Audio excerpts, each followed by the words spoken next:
नमस्कार। आज हम हिंदी भाषा की एक बहुत ही दिलचस्प पहेली को सुलझाने वाले हैं।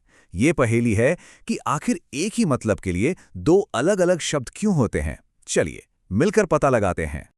अच्छा, तो शुरुआत एक सवाल से करते हैं। कभी सोचा है कि जब हम पूजा करते हैं तो कहते हैं अग्नि प्रज्वलित हो रही है, लेकिन चाय बनाने के लिए हम आग जलाते हैं। मतलब तो बिल्कुल एक ही है, फिर ये शब्द इतने अलग-अलग क्यों सुनाई देते हैं? बस आज की हमारी पूरी पड़ताल इसी मजेदार पहेली को सुलझाने के बारे में है। ये देखिए जरा, एक तरफ लिखा है अग्नि और दूसरी तरफ आग। दोनों का मतलब एक ही है, पर इनकी आवाज, इनका रूप, सब कुछ एकदम अलग है। आखिर ये माजरा है क्या?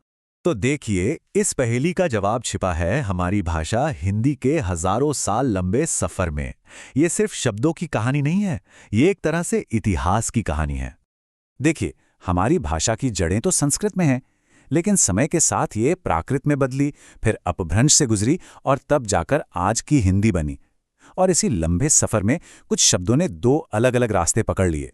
तो पहला रास्ता था एकदम सीधा और सरल। इस रास्ते पर शब्द अपने असली रूप में ही बने रहे। इन्हीं को हम कहते हैं तत्सम शब्द। तत्सम, नाम से ही सब साफ हो जाता है। तत् मतलब उसके और सम मतलब समान, यानी जो संस्कृत के बिल्कुल समान है। ये वो वीआईपी शब्द हैं जो बिना किसी बदलाव के सीधे संस्कृत से हमारी हिंदी में आ गए।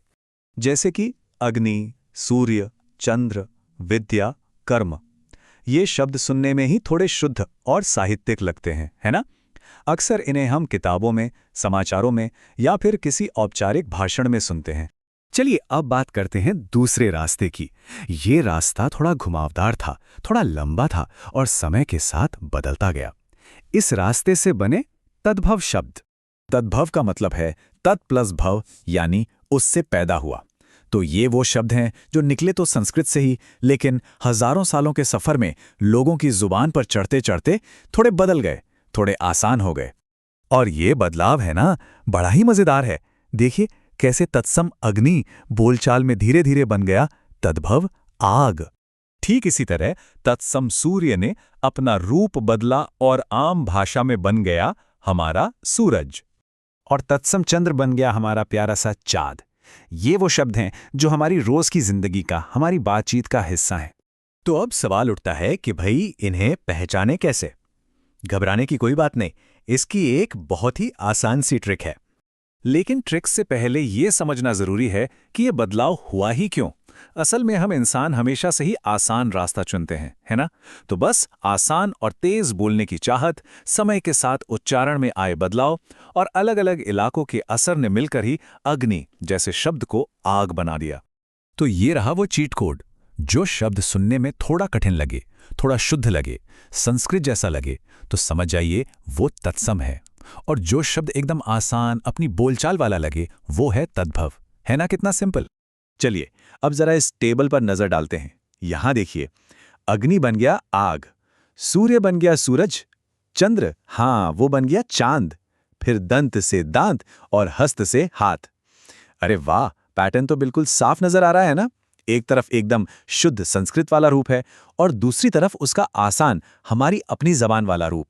ठीक है, तो अब तक काफी कुछ समझ लिया है हम सबने। अब वक्त है एक छोटे से टेस्ट का। देखते हैं ये ट्रिक कितनी काम आती है। पहला सवाल ये रहा, शब्द है अग्नि, इसका तद्भव रूप क्या होगा? जरा सोचिए। और सही जवाब है आग। बिल्कुल सही। अगला सवाल, इन चारों में से तत्सम शब्द कौन सा है? कान, हाथ, मुख या मुंह? और सही जवाब है मुंह, क्योंकि इसका बदला हुआ रूप यानी तद्भव है मुंह। बहुत बढ़िया। तो इस पूरी चर्चा का निचोड़ बस इतना सा है। तत्सम मतलब जैसा का तैसा, यानी संस्कृत का शुद्ध रूप, और तद्भव मतलब उससे उत्पन्न, यानी समय के साथ बदला हुआ सरल रूप।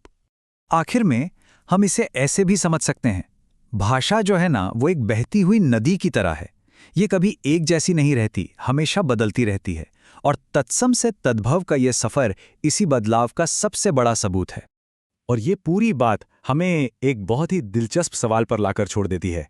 जरा सोचिए, आज हम जिन शब्दों का इस्तेमाल कर रहे हैं, सैकड़ों साल बाद उनका रूप क्या होगा? भविष्य में वो क्या बन जाएंगे? इस पर विचार जरूर कीजिएगा।